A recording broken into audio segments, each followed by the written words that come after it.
Welcome to the Onside Podcast, a podcast on innovation-driven entrepreneurship.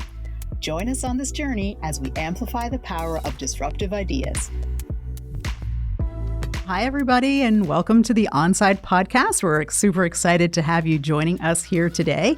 As you know, this season we're taking a deeper dive into women's entrepreneurship and other topics here in Canada. And we're highlighting women entrepreneurs and leaders who are changing our ecosystem to help it make it more inclusive and really driving change. And these fireside chats are being brought to you as part of our Start Now Incubator project, which supports diverse and intersectional women across Canada to grow and start their businesses. And we're really thankful to the Women's Entrepreneurship Strategy for some support to be able to do this. I'm your host, Alex McCann, and we're really excited to have you joining us. Today, we're going to meet with an amazing reggae artist, Jah'Mila. She is a Juno-nominated artist. She has a powerful voice for the Jamaican music and culture, bridging the gap between Caribbean and East Coast Canada. Originally from Kingston, Jamaica, she now calls Nova Scotia home, where she continues to champion the spirit of traditional roots reggae infused with elements of jazz and soul. Her musical journey has taken her across the globe, touring with legendary reggae acts like the Wailers, Black Uhuru, Groundation, and solidifying her place as a cultural reggae ambassador.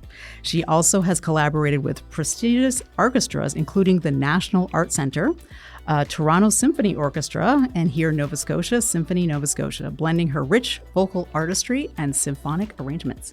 She has a Juno-nominated album, which is Roots Girl, which is a heartfelt collection of songs that not only celebrate her cultural heritage, but serve as a powerful platform for social advocacy, inclusion, and representation in the arts. With her unwavering passion and support of her musical team, she continues to captivate audiences, ignite conversations, and inspire change one stage, one song, and one powerful message at a time. So, Jah'Mila, thank you so much for joining us today at the Onside Podcast. Thank you so much, Alex. It's a pleasure to be here, and thanks for the kind introduction. We're super excited to have you here. You have such an interesting background and your journey. Originally from Kingston, Jamaica, you have a deep cultural heritage with Roots Reggae in particular.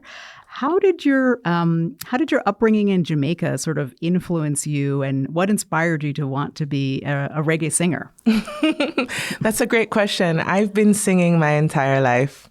You know, there's this saying that the singer is entertaining to everyone else but the people they live with. Oh. So if you talk to my mom and my grandmother, they tell you just how much singing I've been doing my whole life. And it started in church choirs and everything. But my father has always been a reggae guitarist. Oh. And so I always felt like I had a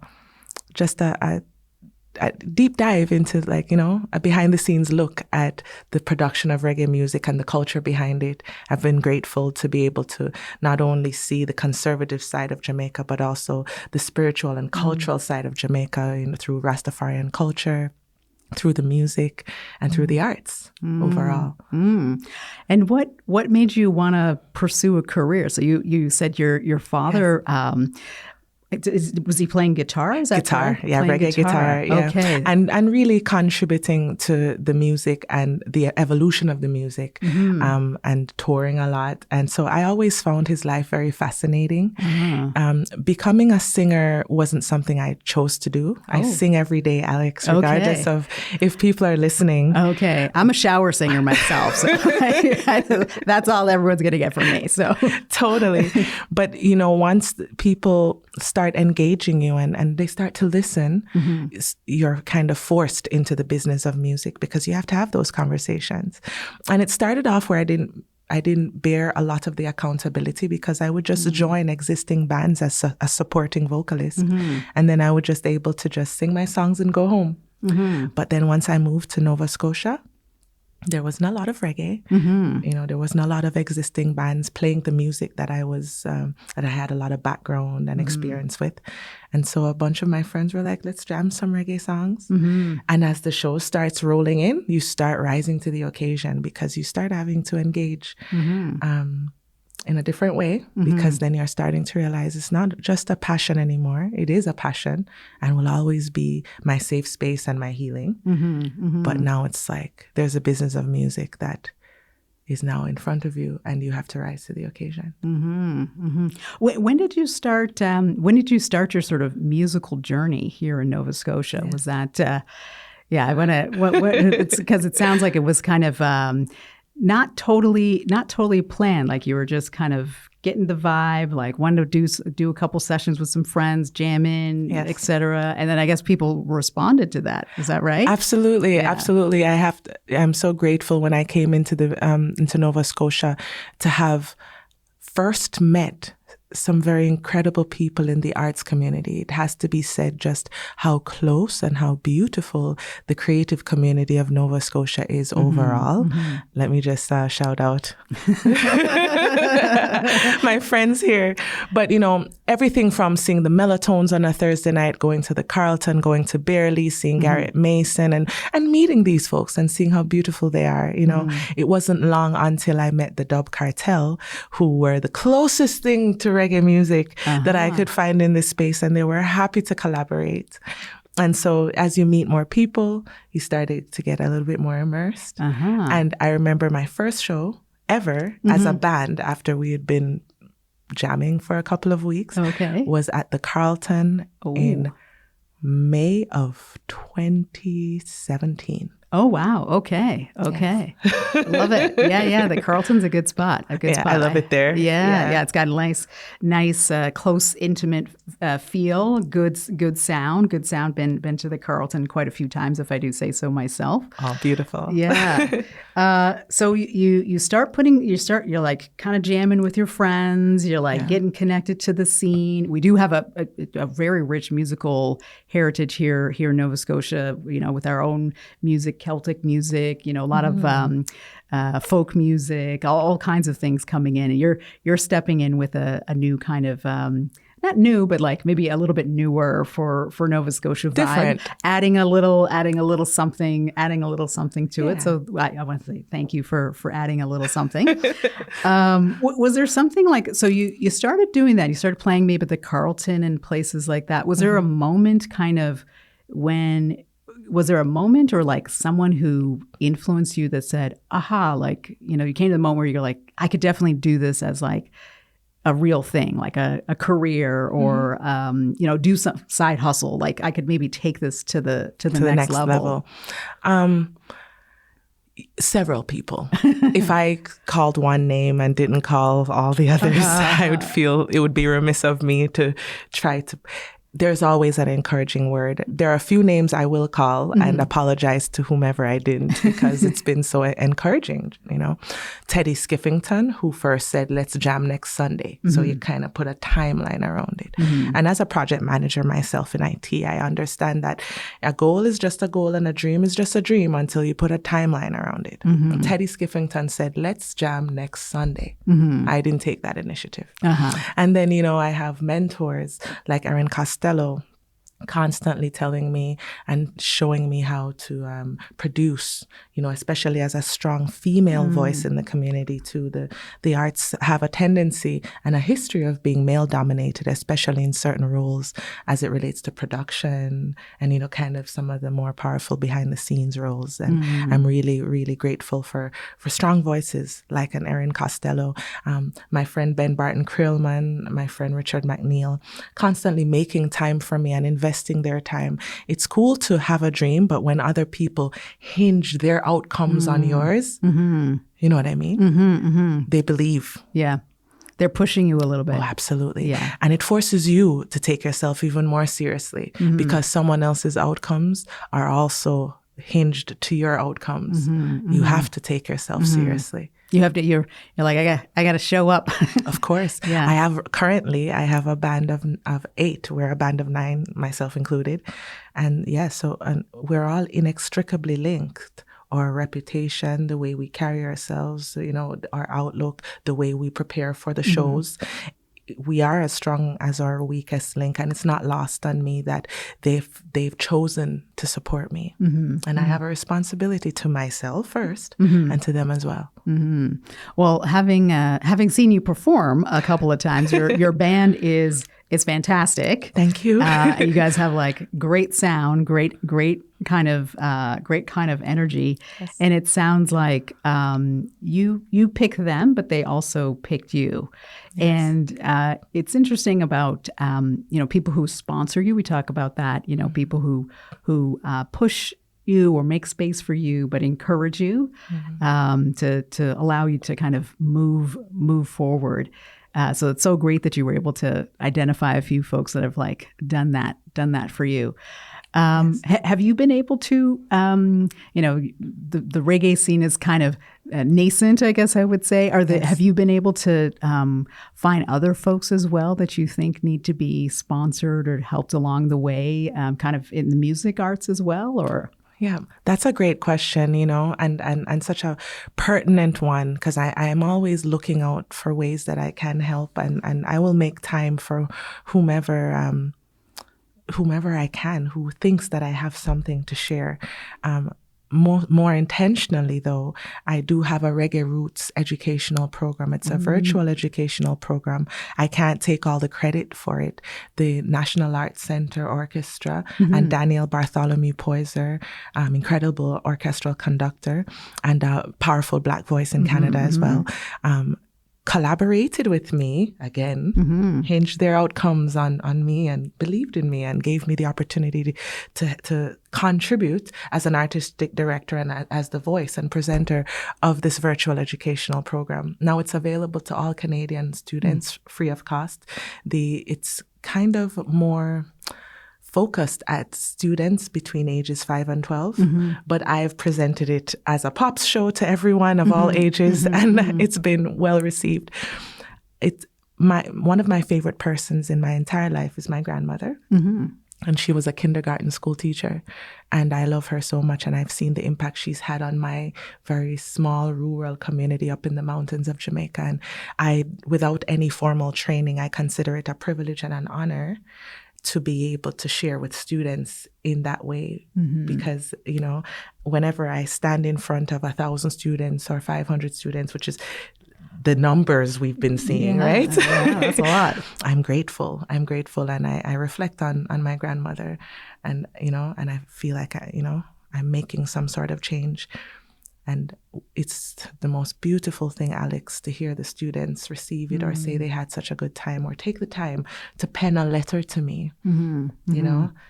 Those are some of the most beautiful parts of my career and my journey so far. So in terms of giving back, that's kind of what I've been doing on a larger scale. And I'll make time for whomever I can.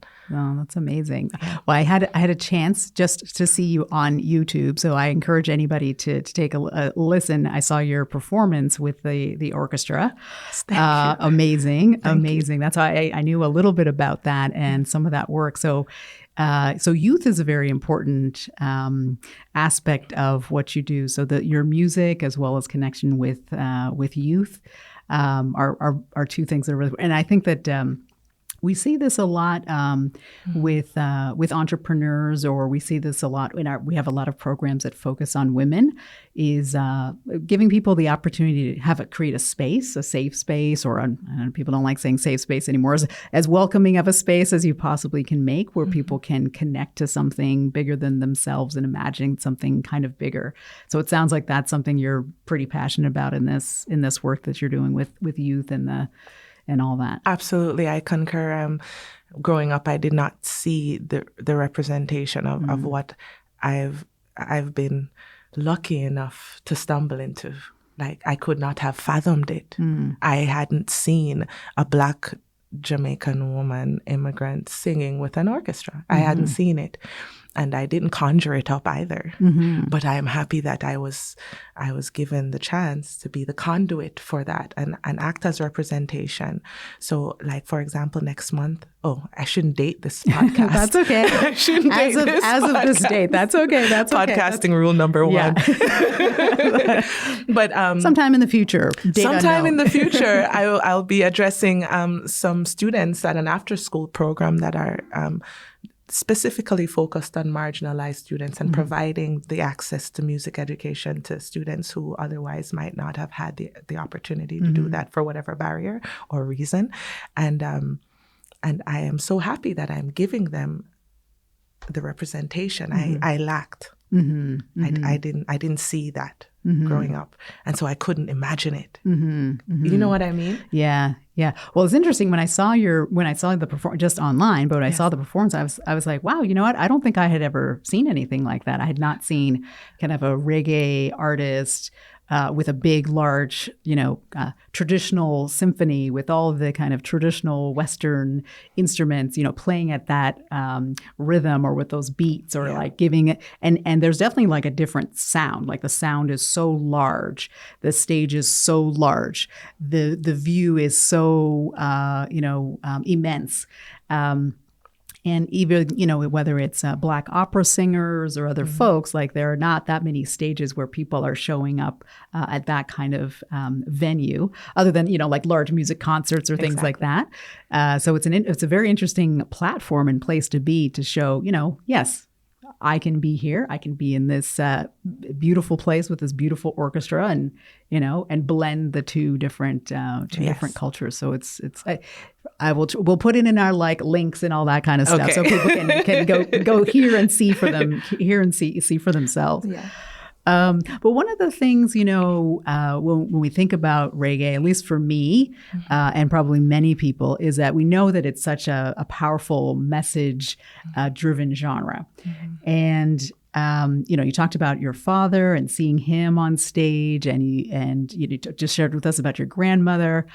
Are there certain kinds of stories or emotions or things that you're trying to get across in your own music? You have your Juno-nominated album. We have another one we'll mention a little bit later. Yes. But is there something that you're trying to get across in your music?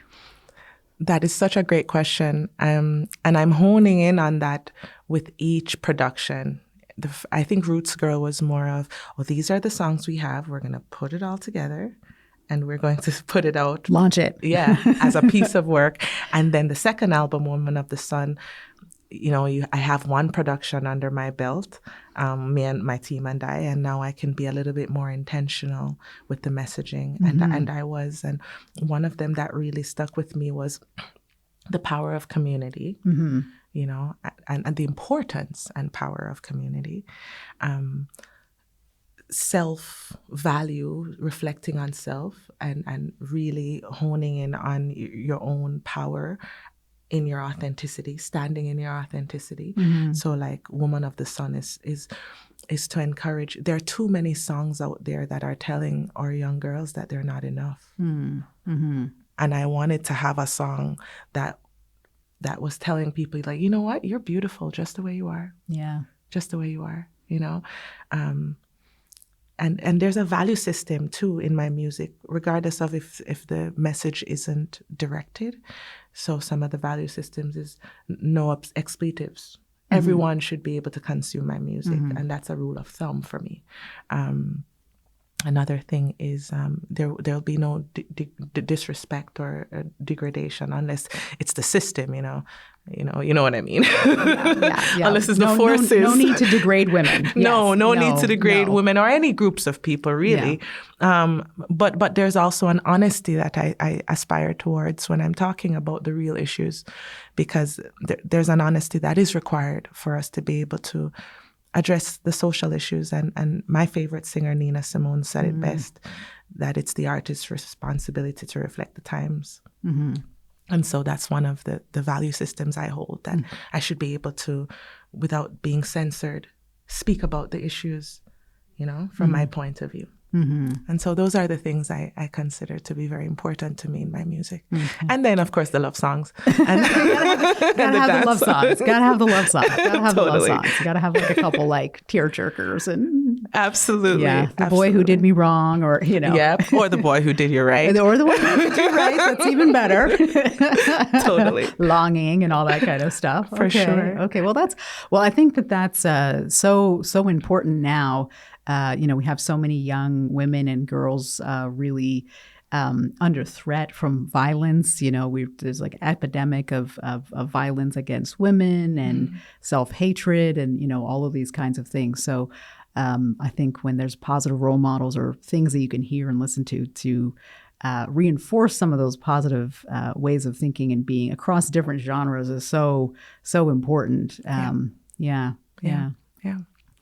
Now, you started off growing up listening, and singing in the church and listening to music back home in Jamaica, and then you moved here to Canada, and so you have kind of like two experiences of two. I don't know if they're different or not, but the Canadian kind of music industry and then the Jamaican music industry. What was it like when you came here and started kind of experiencing the Canadian way of doing things? What was that like? Yeah, that's a great question. It was an interesting journey for me. It would have been easier for me to make that comparison if my experience in each place was static or similar, but they were quite different. But I'm going to do my best, right? Because in Jamaica, I didn't have a lot of that lead artist accountability. I was always a backing vocalist, but touring across the world with these bands, touring with the Wailers, touring with Groundation. So I'm constantly in this country. But one thing, touring with these experienced bands, with these incredible artists that have been doing it before I was born, and soaking it all in and watching how they're impacting the people around them and how it's received. And learning and listening to the stories and feeling very blessed because Jamaica, I don't know if you've been, everyone is a star in Jamaica. They all just need a mic. So to have been blessed to have that opportunity, I love that. And I think that empowered me to be able to, when I came here, to take that step from the backing vocalist microphone to the lead singer microphone, because it's a short distance, but it's a big step, because it comes with a lot of accountability, a lot of responsibility. You're not just a piece of a cog in the wheel. You are the wheel, And so my experience in Nova Scotia, of course, would have been different because I felt like I had the confidence, the support, and the impetus to grow in my artistry. There was reggae here, Verbal Warning, Andrew Branch and the Halfway Tree, Dub Cartel, but I felt like I brought an authenticity to the scene, having had the experiences that I had, and I could collaborate with these groups that were already here and give something and be value added in that way. What I learned about, and this is something that I am so incredibly proud of to be able to talk to you, is as a female entrepreneur, sitting into that space and understanding, okay, the rules of the game. How does this work on paper in real life? What are the things you have to do to operate a business as an independent artist? Before you're an independent artist, what clearances do you have to have even as an immigrant to be able to? And these are the kinds of conversations I want to have with artists that are either new to the scene or in the scene and not quite sure where to start. Yeah. Well, it's interesting because, if you go to a show or something, you're just like jamming and enjoying the music and you're not really thinking about it. But for an artist to show up, whether they are here in Canada or especially if they're coming from somewhere else, there's a whole lot of things that have to kind of fall into place just to be able to make it so that you can be at that show. Absolutely. And what I'm hearing is when you were in Jamaica, you were more part of the group. So you could just, when you were touring, you just show up. Not just, you show up, you sing, but you're kind of in with the group and you're participating, you're going along, but now that you've been in Nova Scotia, you've been stepping out as the leader. Steering. If everybody's, maybe before everybody was on the bus with you and you were on the bus too and having a good time. But now you're like the bus driver and everyone's on the bus with you. Absolutely. And you're making sure, you have the tires, the buses, they got the maintenance and, like everything is working. Passengers are comfortable. They're there. They showed up on time. Exactly. They didn't get left behind at the last tour stop. Exactly. They're all there. Totally. And so that's a big adjustment to make. And learning it as I go along. Yeah. And was that a conscious decision when you decided to make that switch to kind of be the bus driver or be the leader of step into a more of a leadership role as the singer and the artist and do that? Was that like a conscious decision that you're like, okay, I think I got to do this now? Well, yeah, it gave me no choice. I think I had mentioned before that I felt like I had to rise to the occasion because with each successive opportunity that came in front of you, you have to deal with it. And as those opportunities become more complex and, for want of a better word, bigger, it requires more of you. And I'm happy for all I've learned. It does help that some of my corporate experience and the skills that I've honed there are transferable. But think about, the artist trope. It's really passionate people, they're kind of feel their way through things. That's the artist trope. That's a stereotype. And I'm not saying everyone's like that. but there's two different sides of the brain at work there. Yeah. Well, you need the energy and the passion, but you also need the organizational skills. Absolutely. To show. I mean, it's kind of like maybe this is another famous trope. Is like the wonderful musician, but who never makes it to the stage. Because they got distracted or they were playing their guitar, or things like that. Absolutely. So what were some of the skills that you felt you had to learn as you decided to kind of step into this space of kind of leading and what were some of the things? So every independent artist is an entrepreneur. Yeah.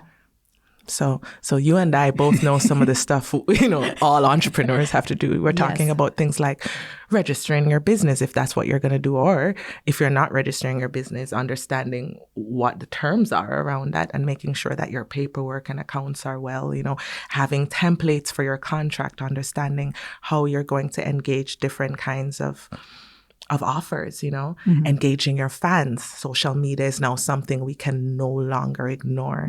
It's there and it's here to stay. And so those are kinds of some of the things, soft skills, contract language, bookkeeping, accounting, having a sort of process on how you're going to engage your team. It's project management. How are you talking to your team?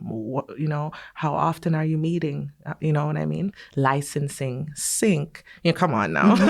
Showcasing, grants and funding, financing. These are the things, and they're real things. Yeah. And these are on top of writing the songs and rehearsing it and showing up on time for your sound check. So you just described all the fun things that I'm sure that every artist is like, yes, I totally want to do that. Yeah. Totally want to do that. But those are real things. They take structure. Yeah. They take structure. You will inevitably have to take a pen and a paper or open your computer and put some structure around your artistry. It must. You must. So when you started to do some of those things, the kind of like administrative things, the like not so fun things about like being an artist. Yes. You mentioned you have like a bit of a project management background. Did that help you to do that, to kind of bridge like, okay, I kind of know what, like I have this creative energy side. Yes. How did that help you? It helped me immensely, and continues to help me to this day as I find out best practices of like ways to engage your team, ways to motivate your team, different soft skills, different practices as how to, agile ways of doing things, like different, I can't say I can take it up like a cookie cutter and drop it over here, but every time a situation arises, you have now a wider pool of resources and skills from which to choose from to be able to handle each successive issue or challenge or problem that might come your way. I also have to to use this opportunity to say my team I'm so grateful for them for showing up every week on time and also honoring that this is a business as well and treating it seriously. And so, yeah, I think we feed off of each other. In good. That You way. have like good energy going. Good energy. Totally. Yeah. Okay. Totally. Well, for anyone who's an artist that's out there kind of in the music industry, are there any things that you would recommend for them to do? Like if they're maybe just kind of getting into it, like things, maybe something you wish that you had known before or, a tip or a trick or not a trick, but just like things you wish you had known. Like as a young artist, kind of like the business side of it. Of course. This is going to sound really, really simple. I'm going to give you 3 gems, if that's okay. 3. Yeah. Please. Open up a document, whether it's Excel, I am partial to Excel, or Word. Yeah. And start writing down all the live shows that you've done, when you did them, how much you got paid, stuff like that. Income, outcome. That'll help you when you're starting to do your accounting. It will be very, very helpful at the end of the year. Your songs. Who is contributing to your songs? Write them down. The name of the songs. Who played what? Because all of a sudden you have 20 songs and you don't know who contributed what. And that when in the initial stages of jamming, you're not quite sure, you're just having fun. And then your album comes out and there is, just read the history books, man. Oh, this is like, I made that beat, right? I need my 20 million. A story as old as time. Yeah. So that's 1. 2, if you're a part of a beautiful arts community like Nova Scotia, join the local arts advocacy group. So here we have Music Nova Scotia. In the Maritimes overall, we have the East Coast Music Association. If you are Black or have Black heritage, join the African Nova Scotia Music Association. They do have tools. They have basic training. Basic training will teach you how to manage things like royalties, how to seek funding, how to just life skills that every independent artist, and just the networking opportunities. You get to meet people who have all invariably had these same questions like you do starting out. So don't recreate the wheel if you don't have to. Go and meet the people and build relationships. And that's my 3rd one. Okay. Build good, solid relationships. Okay. That cannot be stressed enough. Be present. And be sincere. Yeah, that's it. Okay. I think those are good tips. Yeah, people are not a means to an end. Okay, those are excellent. Well, hopefully we'll write all those down, and get those out there into the ether. Another thing that's interesting about the business of music. So we talked a little bit about, there's the creative side, and then there's like kind of the business management side, which is not that much fun. I'm kind of a creative mind person myself, but I don't play an instrument or do anything like that, and I really. I do all the administrative stuff, but like accounting would be, I can never be an accountant. Love the accountants. You guys are amazing. Keep doing your job. Keep doing that because I can't do that. Yes. But another thing that I find interesting is, things have changed so much in the music industry. So, I actually have a great uncle. He, I call him Uncle Cat, but he played in Duke Ellington's band. No way. Yeah, that's incredible. Yeah. He was a trumpet. He played the trumpet, a high note specialist. What's his name? Cat Anderson. Cat Anderson. I'm gonna go look him up. Yeah, Cat Anderson. He's got albums and all that stuff. And I used to watch him. Like he'd come to the house and play the trumpet and do all this stuff. And my mother would tour with him when she was little. But he's my great uncle. But I think back to sort of like his time of like, being in a big band and traveling the world and, how you would make records or an album or how people would get paid.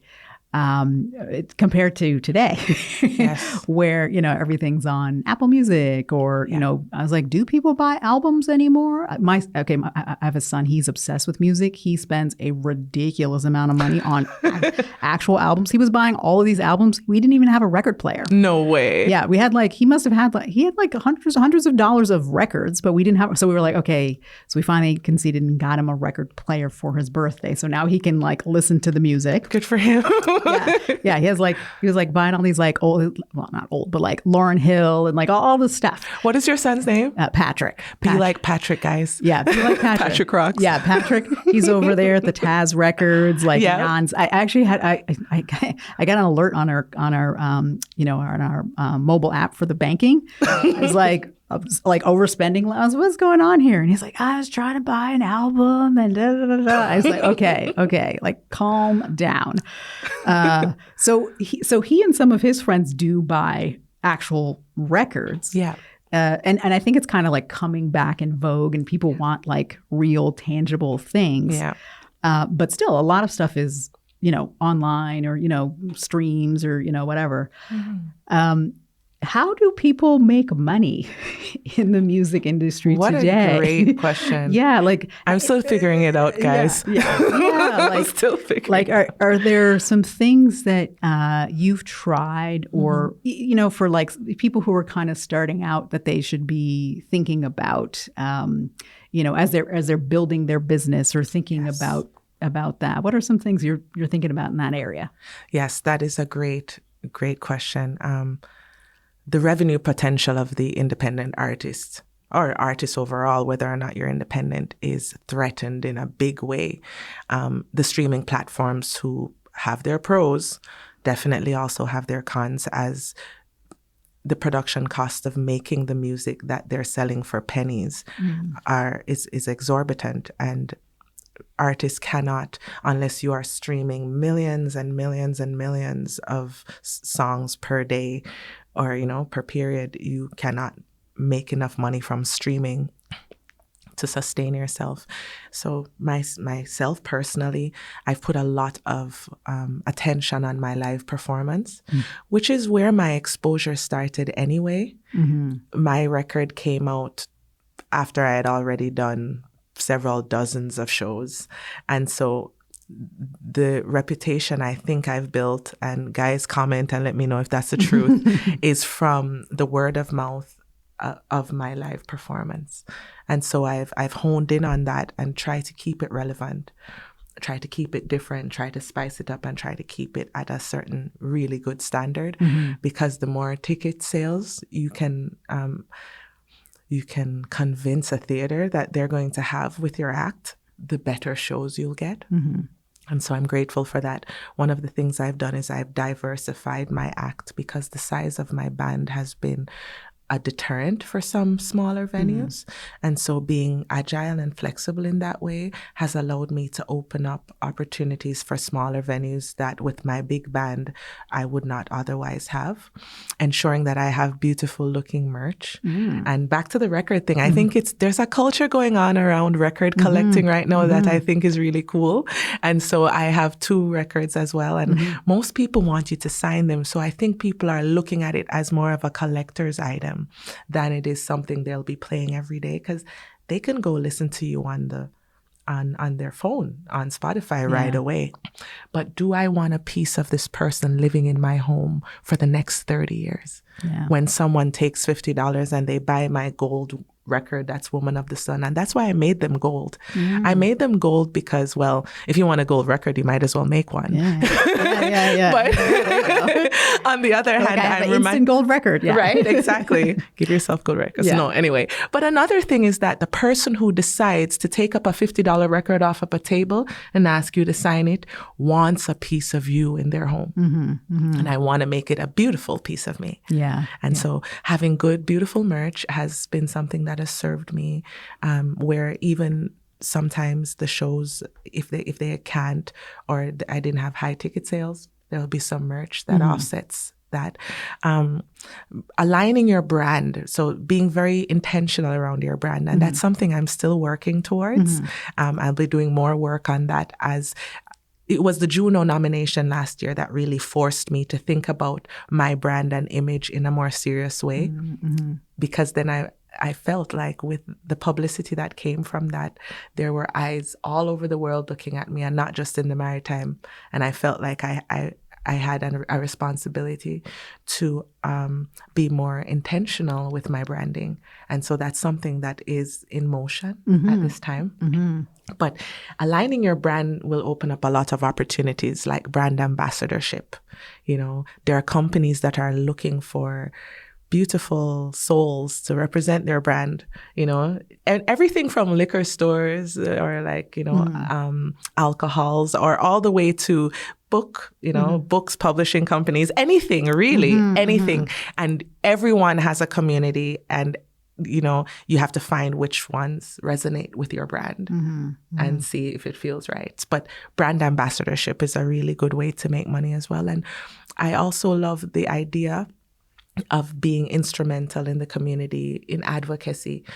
Advocacy doesn't always pay, but when it does, it's also a revenue stream. So, for example, if you're invited to be a keynote speaker somewhere or to share your experiences, for me, I get like this podcast, I get asked to speak about my experience as an artist, as an immigrant, you know, in EDI forums or different kinds of forums. I get to address corporate as well. And I'm really grateful when people are interested in what I have to say. And that's kind of how I make money from music. But don't tell anyone. I would sing anyway. I would sing anyway, Alex. And that's the driving force at the end of the day, is that I like music and I like to sing. Well, we love having you sing, and having seen you perform a few times, I definitely encourage anyone out there to try to get to see you live. If you ever do anything with Symphony Nova Scotia again, I will definitely be there. Thank you. Hint, hint, Symphony Nova Scotia. Wink. We're getting close to the end of our time, but what are some things that you're up to, and how can people learn about your album? Okay. Some things that I'm up to. So this is 2025, and in March, I'm going to be in Toronto. I'll be doing an after-school program with the System of Toronto students, and then I'll be performing with them on Friday, March 7th. Ooh. Yes. And then the day after that, we'll be at Hugh Rooms Live in Toronto as well for International Women's Day, where I'll be performing with another reggae superstar and Queen Amoy. Ooh. So we're really excited about that. For the rest of the year, look around, visit my website, www.jah'milamusic.com. All my show dates will be there. There are some special ones coming up for this year. Wink. Wink, wink. Yeah. Wink, wink. And I'm just excited to meet you. Come over and say hi. Okay. And if anyone goes to your website, you can also have a little listen to your new album, which has some great songs on there. Women of the Sun, East Coast Family, in case anybody wants to get the Nova Scotia vibe. Yes. Yeah, those are two that I recommend. Why did you call your album Woman of the Sun? That's a great question. I wanted to get that in real quick. It's a little cheesy, but people like cheese. Okay.